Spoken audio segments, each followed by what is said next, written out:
All right, well, it is my great pleasure to introduce Wilfredo Campos, the new-ish chief of the Wilmington Police Department, named to that position by Mayor Krasicki back on January 5th of 2023. So barely 6 months.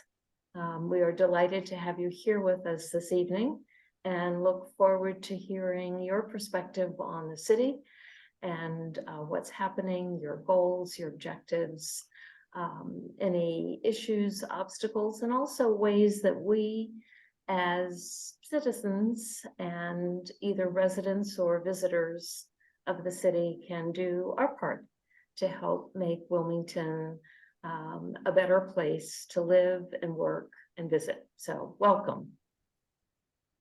Thank you, everyone, and thank you for having me. When I was asked to come and present, I was delighted to hear from you. It gives me an opportunity to share what we've been doing here at the police department and what my vision is. So yes, I've been in office now as a chief of police for 5 years, or 5 months, I should say. It feels like 5 years sometimes, right? It goes quickly. For 5 months, but I've been with the Wilmington Police Department since 1996. So this September, I'll be celebrating 27 years of service with the City of Wilmington Police Department. Started in 96, joined the Police Academy. In 97, I graduated. I was assigned to the Uniformed Services Patrol Division, and was there for a few years. Then I was transferred over to community policing for a year, and then I spent about 9 years in the detective division.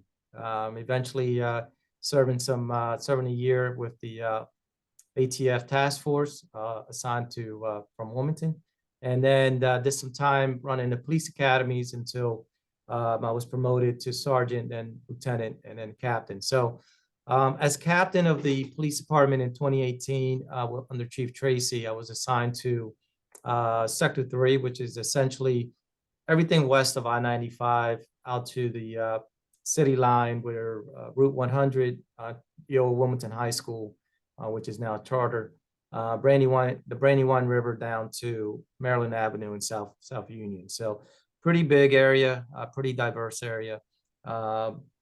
So part of my responsibilities as the sector captain was to oversee our patrol division as they responded out to complaints, and then attending community meetings as well. And that was probably one of the most enjoyable parts of my job, was to go to community meetings. You get out of the office, you go to meetings, you connect with people, you interact, you engage, and you hear everyone,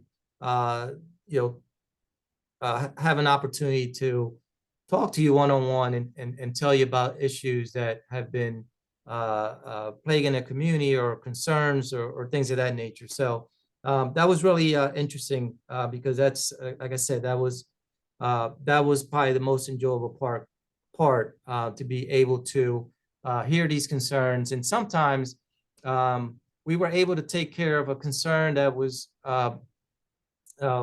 ongoing for maybe a month or 3 months that same night, and you don't know how powerful that is for someone who sometimes is not getting the service or the response, or no one's taking care of the issue.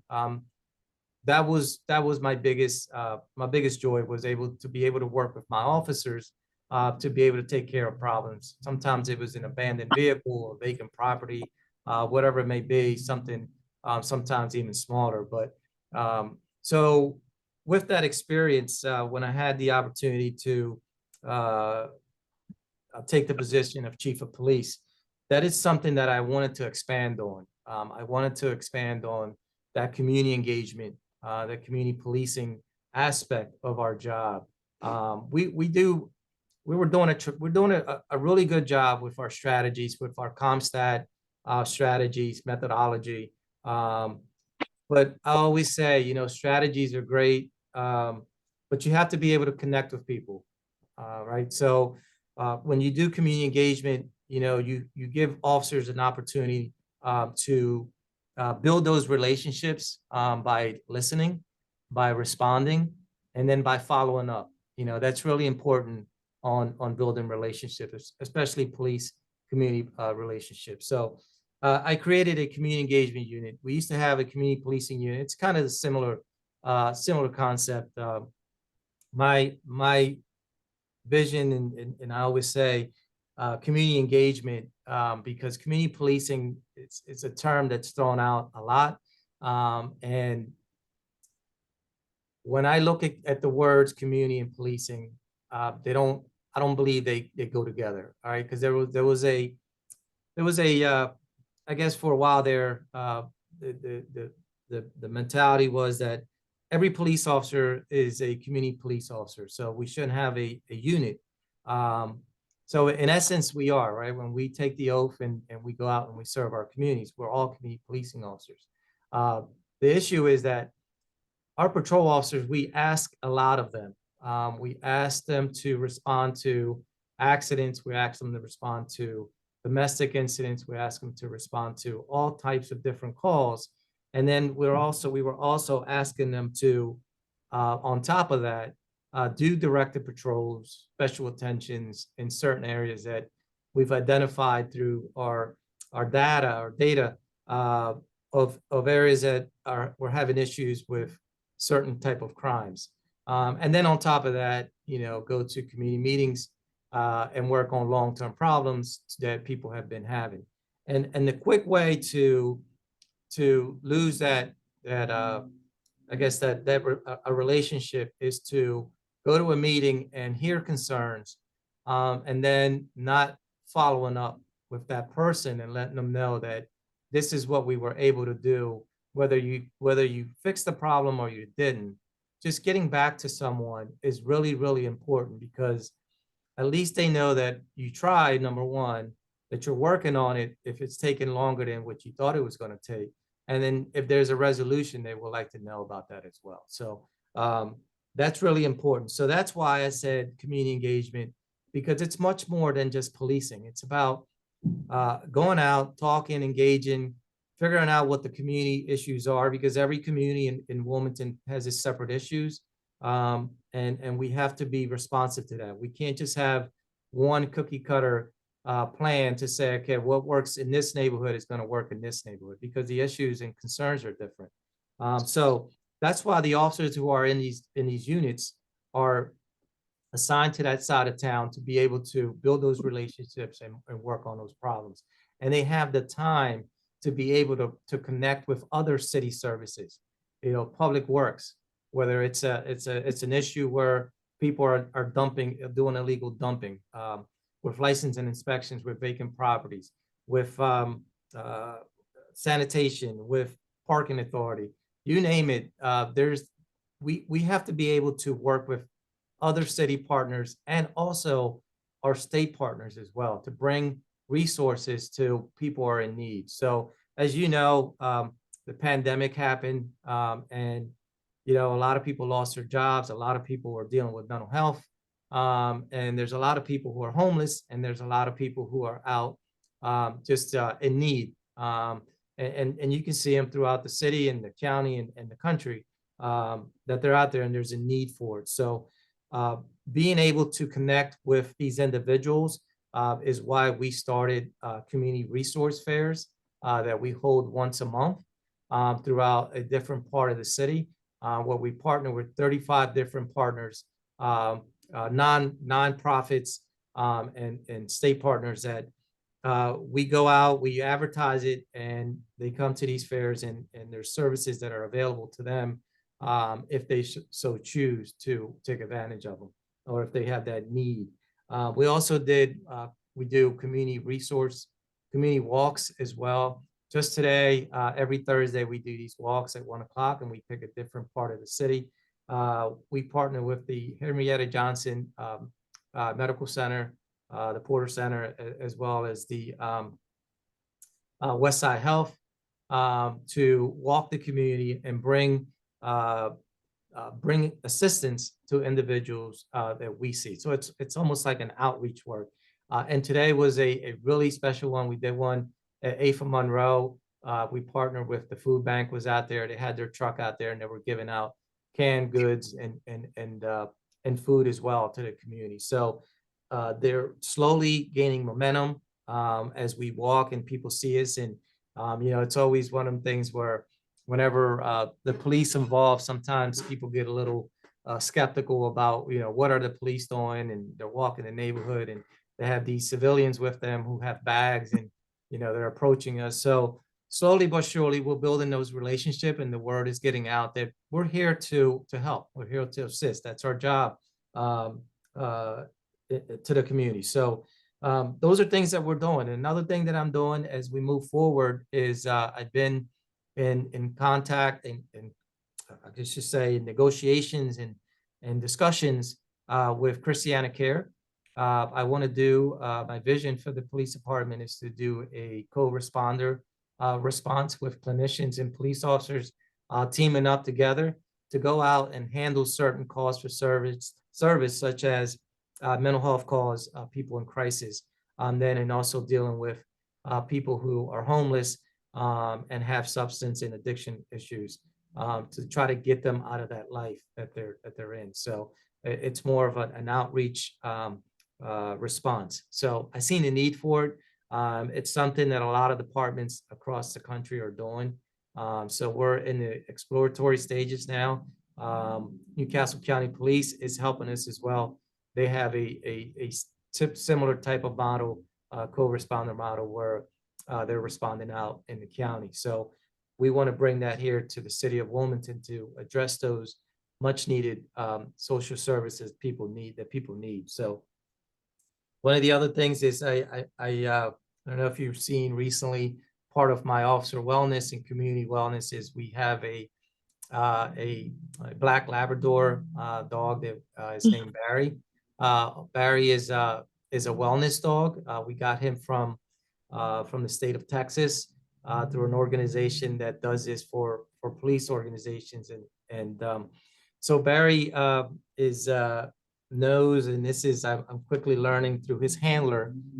Barry is he was on Fox News not too long ago, and he was up there, and one of the things that Barry does is he can sense stress, I guess, pheromones, I believe it's what it's called. So sometimes he's walking through the office and I don't know why he always comes towards me. So but Barry is well received, not just for the police officers here in the building, but also our civilian staff, our victim services and our communications division. Barry just does his tour throughout the building every day. And then we also use him with our victim services to go out and do some outreach work with people and kids who have encountered some type of trauma, some type of crisis, to bring that level of stress and anxiety that when you're talking to a child or even adults for that matter about something sensitive or something traumatic that they went through, and you're asking them to recap certain things, sometimes just breaking that ice with a dog such as Barry kind of brings everybody down a little bit, and you can have that conversation that is needed. So those are things that I'm doing here internally with the officers and also the community. So it's both ways. The officers here, they're getting that officer wellness, and then the community as well. So as far as I won't bore you too much with crime statistics. I like more to look at how are people feeling? What is the feeling throughout the city? How do people feel? Because I can run off crime numbers, but if there's no sense of people feeling safe, then that's an issue. That's a concern for me that I need to address. So I always try to get out to these community meetings, do these walks, and just get an overall sense of how people are feeling in different areas throughout the city. Because just because someone feels really good in one area doesn't mean that another side of town, they're feeling a different way. And if they are different, feeling that way, then why are you feeling that way? Talk to me. Let's work on this together so that we can make your community and your neighborhood safer. So, but I will just run real quick to let you know that as of this year, coming off of 2017's numbers, we're we were driving the numbers from the previous 5, 6, 7 years low. This year, we're 2% in Part 1 crimes from last year, which is trending in the right direction. Shooting incidents were down 9% in shooting incidents compared to last year. And our homicide rate is down 38% from last year. And as you know, Oh. last year we ended our homicide rate dropped by 68%, somewhere around there, 60 something percent.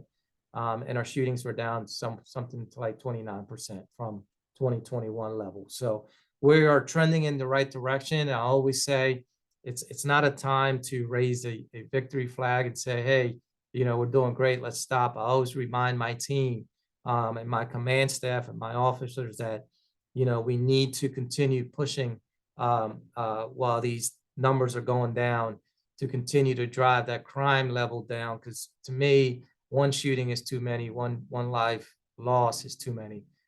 So we're always striving for perfection.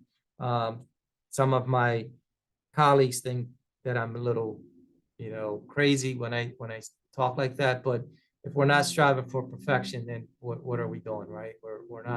We're not trying to be the best we can. And that's my mentality, is to strive for perfection and be the best we can, to push these numbers as low as we can and save as many lives as we can and make people feel safe in the city of Wilmington. So those are my my crime stats. As far as strategies, we're continuing the same strategies with my command staff. Weekly, we meet every Monday. We have an intelligence meeting with our partners throughout the state and county, and our federal partners as well, to talk about some of the issues that are happening in the previous week, not only in Wilmington, but in the county and the state jurisdiction, and even across the state and even regionally, because we know crime doesn't have boundaries. Just because we're here in the city of Wilmington doesn't mean someone from another jurisdiction is not coming here to do something, and vice versa. So we have to be able to share information. We're a small enough state that I believe that we're doing a really good job with that information sharing, where we're not working in silos like we have in the past, where sometimes we're experiencing the same issues, but we're not talking to each other. And that's not a good strategy. You know, we share that information. And then, you know, we meet as a command staff after that intelligence meeting to talk about the issues here in the city of Wilmington and how are we preparing to go forward for that week. And then on Wednesdays, we meet again to talk about where we're at midweek. And then we meet on Thursday. It's my big meeting. It's my ComStat meeting that I have with my command staff to talk about all the things that happened in the previous 7 days. Anything from someone breaking into a vehicle, someone stealing packages off a porch in a certain neighborhood, to someone getting shot and killed during that week. And what are we doing? What's the plan? And what have we done so far? And how can we prevent the retaliatory shooting or the retaliation? Or how do we prevent this individual from continuing to break into vehicles or steal packages from homes? So we talk about that, and I hold my captains accountable who are assigned to each sector to be able to know what's going on in their neighborhood or in their assigned area. Everything from, I expect them to know everything from someone doing a shoplifting at the CVS or at the Walgreens to someone, again, getting shot or killed or whatever it may be in their assigned area. Because the thought process behind that is that if they don't know what's going on, if they're not engaged, if the captain is not engaged to the crime or the issues that are happening in his area, then how do we expect the patrol officer who's in that area, you know, to be as engaged as everyone else? So when they know the captain is engaged and he's holding them accountable, it goes up and down that ladder. Captain holds everyone accountable, and then it comes all the way up to me, where the community holds me accountable. So there's a level of accountability from top down and bottom up. So and then on Fridays we meet in the afternoon, the command staff, to talk about what are we doing for the weekend. Are we prepared? Is there a protest that's going on that we need to cover? Is there a parade that we need to cover? Is it sufficiently that we have sufficient officers to cover that event? Is there a festival that's going on? You name it, we talk about it to make sure that everything is covered, and we have a plan in case something does go sideways, that we have an immediate plan in place to respond to it. That's always really important, is to have a plan in reference to everything that's going on. And I continuously remind my command staff, to remind the officers who are working these events, to keep a sharp eye out so that we don't have or we prevent as much as we can incidents that have happened across the country where, people are trying to have a parade and someone goes out and does, something terrible to that community. So we're always on the lookout with leveraging our technology and our intelligence with our real-time crime center to make sure that, what's going on in the county, what's going on throughout the state, what's going on in the city of Wilmington, that we're all aware and we have a plan for it. So in a nutshell, that's a lot of the things that we're doing here with the strategies and my vision moving forward with the co-responders, with the officer wellness, what we're doing here. There's a lot of other things that I could go into internally that we're doing to do that officer wellness, but I just wanted to share that idea and that vision that I have to bring clinicians as a part of our strategy to go out into community and address those social services needs that the community has been asking for. So.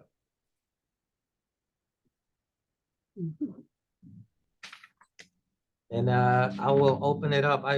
Something will trigger my memory here for some of the other things that I want to talk about, but I'll open it up. I'll stop there and just see if anyone has any questions. So if you have a question or a comment, if you could either use the raise hand button or raise your hand if technologically challenged. I would like to start by saying that we at Westminster jointly sponsor with the Episcopal Church of St. Andrew and Matthew a First Friday walk for justice and peace in the city from 5:30 to 6. And we start at the Sam parking lot and we walk to Rodney Square. And last month, when we did the walk, there were Wilmington police officers there at the intersections, helping make sure that all of the participants, because there were 30 or 35 or 40 of us, were able to cross the streets and everything went smoothly. And we were very grateful to see the police officers help facilitate our walk. So thank you for that. KC, you appeared in the upper left of my screen. It's your Thank nickel. you. Thank you, Chief Campos, for taking the time out of what is obviously a busy schedule to spend some time with us. Could you tell us a bit about the police department? How large is it? How many officers are there? How representative is it of the population that it serves, and how important is representation to you in implementing the vision you've described to us?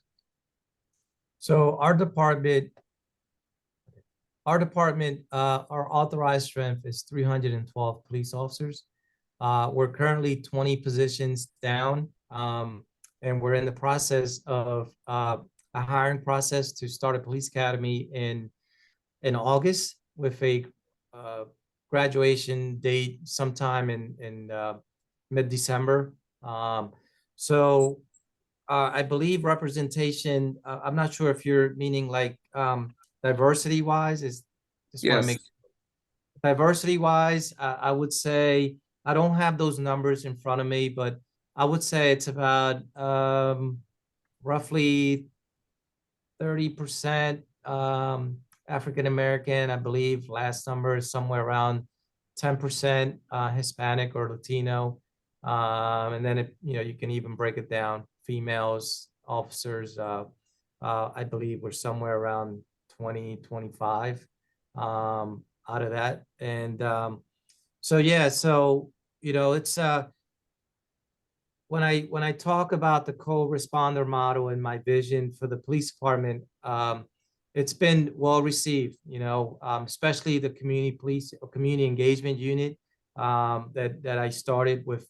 Right now, it's 9 police officers and a sergeant and a lieutenant that oversee it.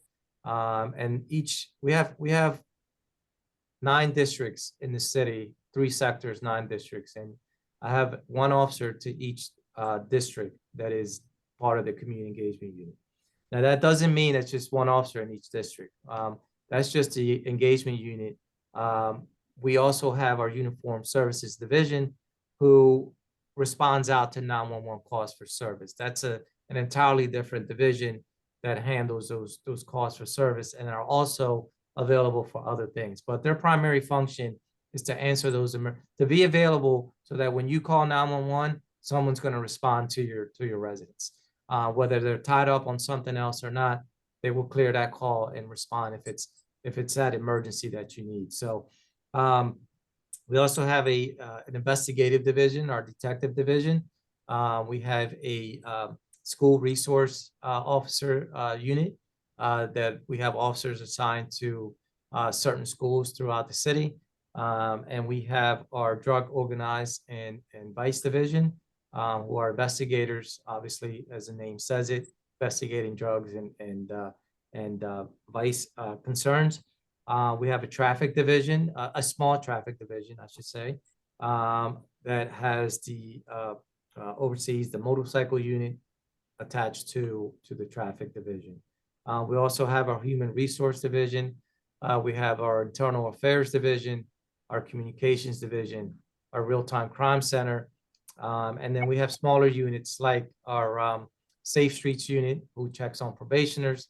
We have our technical resource unit, who handles all body cameras. As you know, we instituted body cameras about maybe 1.5 to 2 years ago across the department. So we have officers assigned to that. And then we have our victim services unit that's mainly or is totally comprised of civilians. I think I've covered them all.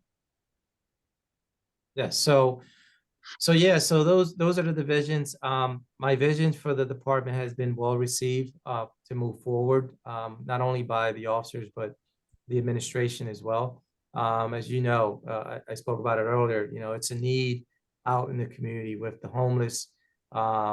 We approach it with a sense of care, right? We have to make sure this population, a lot of them are suffering from mental health. A lot of them are suffering from addiction. So that's why we're partnering with our other social service agencies that are out there to come with us to make sure that these individuals receive the care and the need that they have, if they're so willing. I mean, we're not forcing anything on anyone. We're just there to let them know that, hey, this is what we can offer you. Some take it, some don't. And even if they don't, we'll still leave them with contact information. Sometimes we'll leave them with goodie bags, that, for lack of a better word, that, for personal care and things of that nature, Narcan kits, and so forth and so on. So I hope I answered your question. I mean, that was kind of a multi-layered question there, but yeah. Thank you very much. Lynn?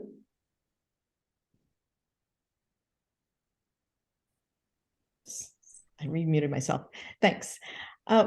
So we started doing these Thursday evening classes in the summer of 2020. And we've been doing them every week. So we haven't had an opportunity to bring people in to speak on a lot of different topics, many of which I'd love to hear your perspective on. I will tick off what some of those are, and then I'll just pick one to ask you about. But it's some point, and if there's time this evening, maybe we can get into some of the others. But I mean, most recently we had Dr. Mason present and talk about Wilmington's, community public safety initiative, and I'd love to hear your perspective on that at some point. We've had folks come in and talk to us about Leobor and proposed reforms. I'd love to get your take on that. We've talked about the Safe Streets program and how that works and how what reforms might look like there. We've talked about probation reform, so many of things that I'd love a chance to hear your perspective. But the one that I want to focus on is one that you brought up tonight, because you talked about the co-responding model, which is very exciting to me. And I think, if I recall correctly, on your first week on the job, you started having officers carry Narcan, which I think was a wonderful idea. And going back actually pre-COVID, our Peace and Justice Work Group had facilitated an in-person meeting where we brought in a national expert on pre-arrest diversion programs, and also brought others across the state who had experience, like you referenced Newcastle County with their Hero Help program. State was piloting one at the time, and brought various folks together, different stakeholders, to talk about what it would look like to more fully implement pre-arrest diversion models. And so I'd love to hear you talk a little bit more about your vision for how far you see maybe being able to go with this, what is currently this co-responding model, in terms of potentially formalizing it into an actual pre-arrest diversion program of sorts. Yeah, so I've had discussions with Secretary Majeric from DHSS. I've had discussions with my partners in the Newcastle County Police, who are assisting us with this co-responder. I've also participated with Heroes Help with Lieutenant Herring, with bringing those resources into the city, especially on the west side of town, where I was assigned to Lancaster Avenue, Maryland Avenue. I've also, I guess, like I mentioned earlier, working with Christiana Care, who's already working with Newcastle County, and they've kind of, laid that foundation on how this can, how this works. And I just want to tailor it to the city of Wilmington, because even though Newcastle County is right next door, some of their needs may be different than our needs are here in the city.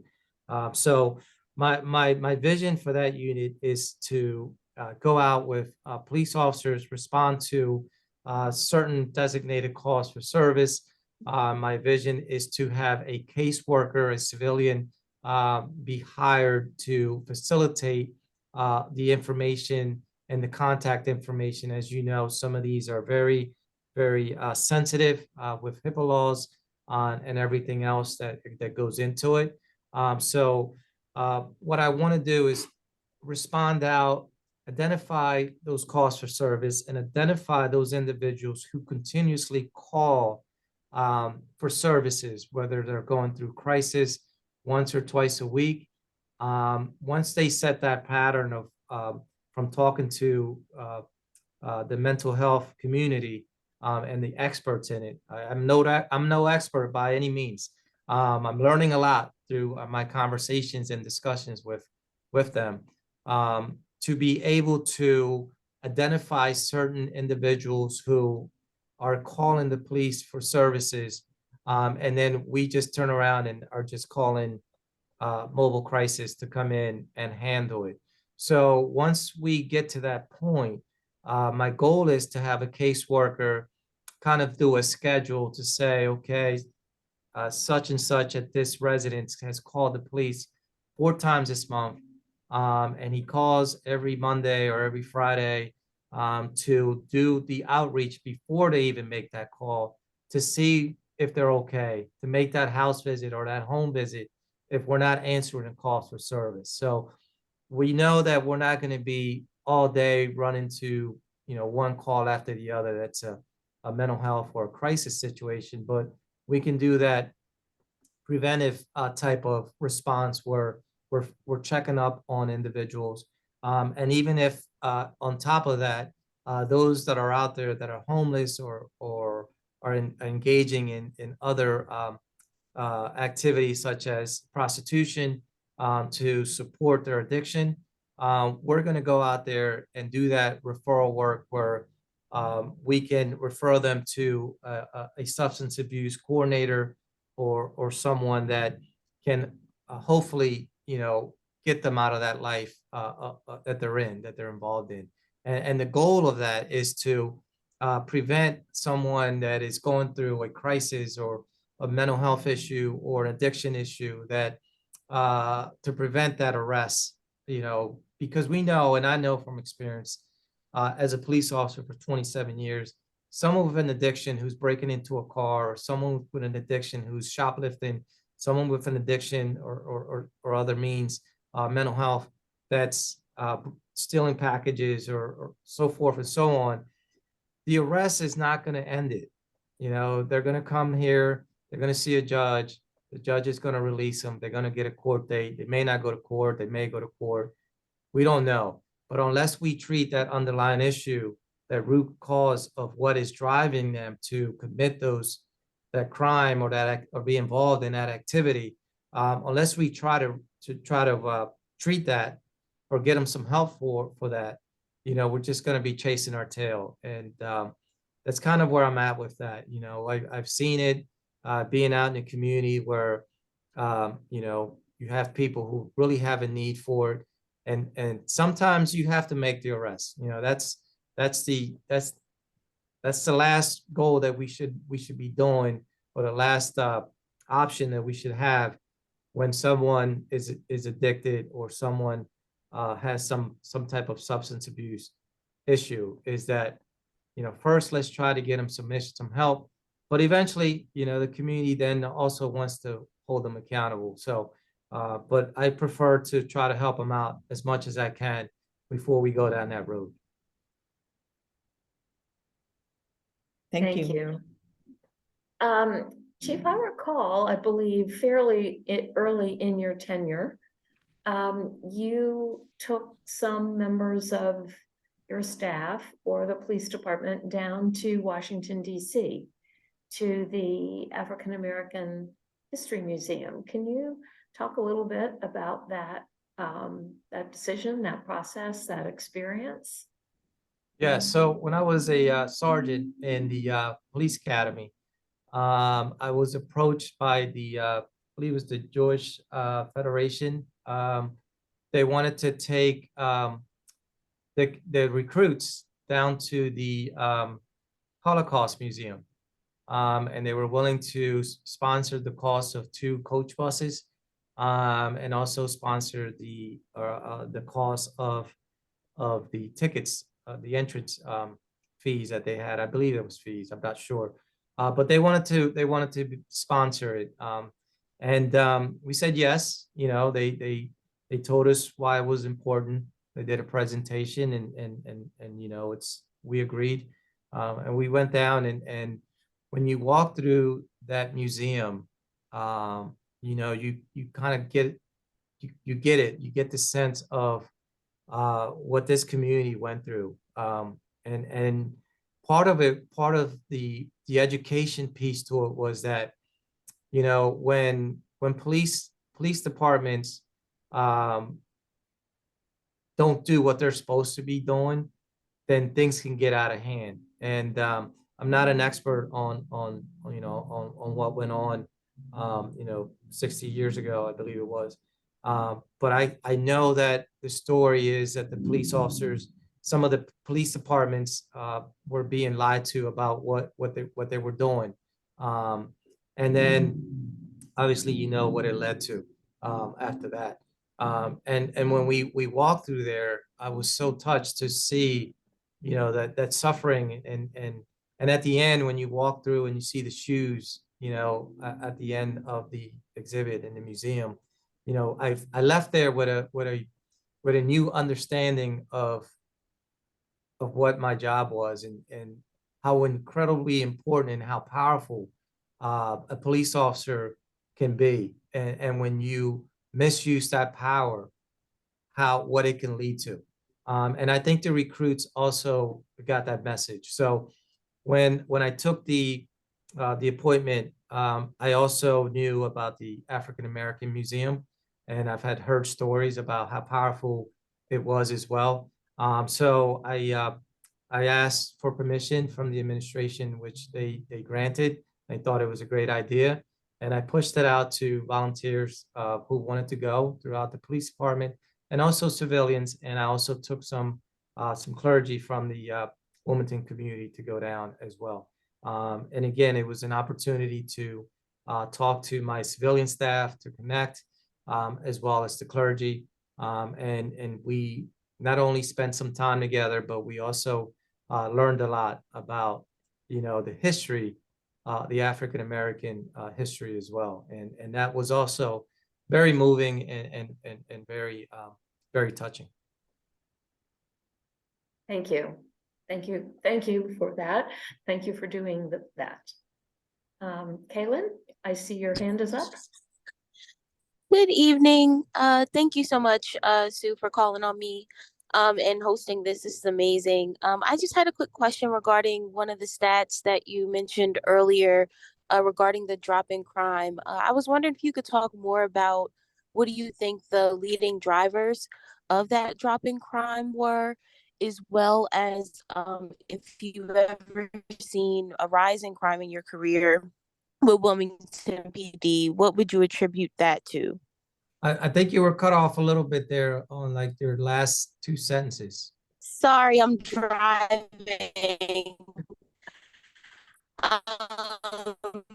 So I guess I'll start over. I'll just quickly say. Let me try, because I think Really I not think coming I through. What do you think the leading drivers of the drop of crime? What would you attribute that? What would you attribute that to? These Pike Creek roads. Hello, can you Yeah. guys I hear hear me? you. it's Radio Sorry, it's these Free Pike Creek Hockessin. roads. Yeah. It's these Pike Creek roads. I was just saying, what would you attribute the drop in crime to, as well as any rises in crime? Like, what do you think those main drivers are? I can't just say it's one thing. I could probably I mean, sit here for like 30, 40 minutes, and I have to give credit to a lot of people, a lot of organizations, a lot of state and federal partners that have helped us drive these numbers down. Let's just start off with saying that we've been consistent in our methodology with CompStat. When Chief Tracy came in 2017, and brought this methodology down, where it's a business model approach to figuring out what we're doing, accountability, relentless follow-up, planning. As I mentioned earlier, we have executive management meetings throughout the week. We have our big meeting on Thursday. So there's that level of accountability where we have each and every week, and we stay consistent to make sure that nothing falls through the cracks. And I think that consistency has, even through the pandemic, even though we hit some bumps in the pandemic, we came out of it a lot better than a lot of other jurisdictions who weren't as engaged as we were. We were still coming to work. We were still having those meetings. We were still going out to community meetings as they had them, sometimes via Zoom, to hear those concerns. So we stayed consistent with our plan, which is one of the main drivers of CompStat, is that relentless follow-up and that consistency.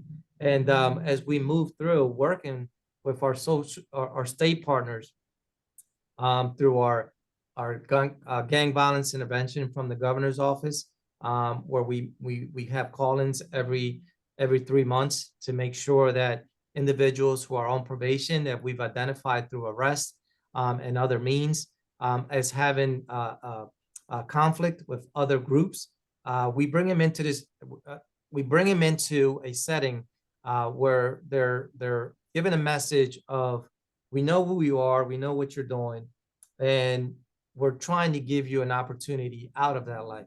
And to me, it's it's tremendously powerful to see what we can do when we offer individuals an opportunity out. And Director John Cook, who runs the GBI program, and Megan Wallace through the state, they do a terrific job of organizing these meetings, and then offering individuals a life out of crime, as opposed to continuing that life that they're living in.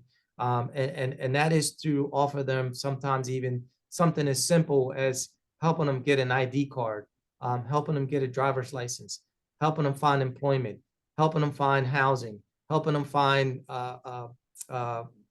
food vouchers, whatever it may be, to get them out of that life. So the GBI program has been very effective. We have an initiative as well called Gunstat, where we hold people accountable who are being arrested in illegal possession of firearms, to make sure that these cases are followed through from beginning to end. And in that meeting, we have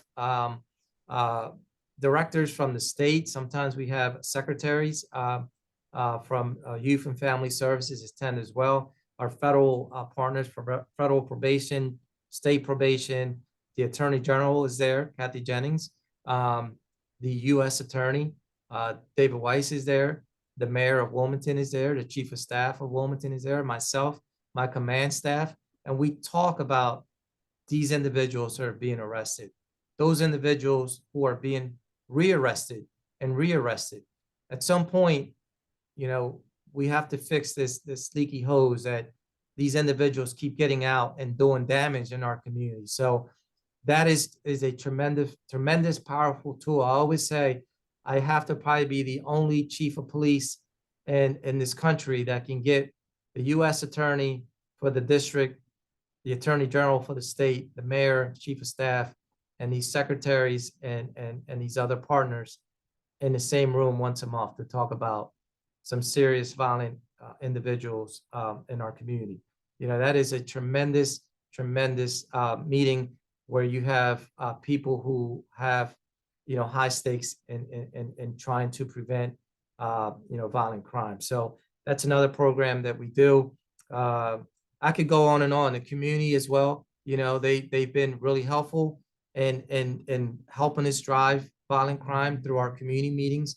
When I talk about their concerns, some of these concerns are sometimes just about vacant properties that are being used to push this violent crime, whether it's a house that is vacant and people are stashing drugs or guns in these houses, which we know later turns into conflicts in those neighborhoods. So we're responding out with our city partners, our social, our state partners to try to prevent this. And again, I could go on and on, but I think another I have to give credit as well to our state legislators who have worked with us as well to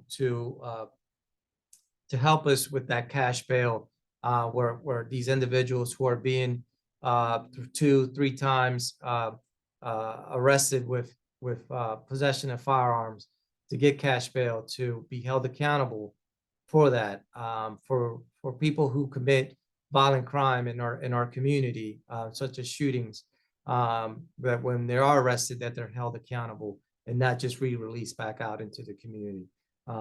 All these different programs, and I'm probably missing a few as I'm talking, but I just have to say it's that whole holistic approach of everyone coming together and saying, you know, enough is enough. You know, let's hold these individuals accountable for what they're doing in our communities, because at the end of the day, you know, we're all working the same thing. So let's not working for the same goal. So let's work together. You know, Thank you. in recent years, there's been discussion of police force mission statements and mottos. Many police departments have the motto "Protect and Serve," and we have seen in an unfortunate number of circumstances where that has not been the action that has been taken. So I went to look up and see if the Wilmington Police Department motto was "Protect and Serve," and I didn't find that. But what I hear you describe is very much along the lines of protect and serve.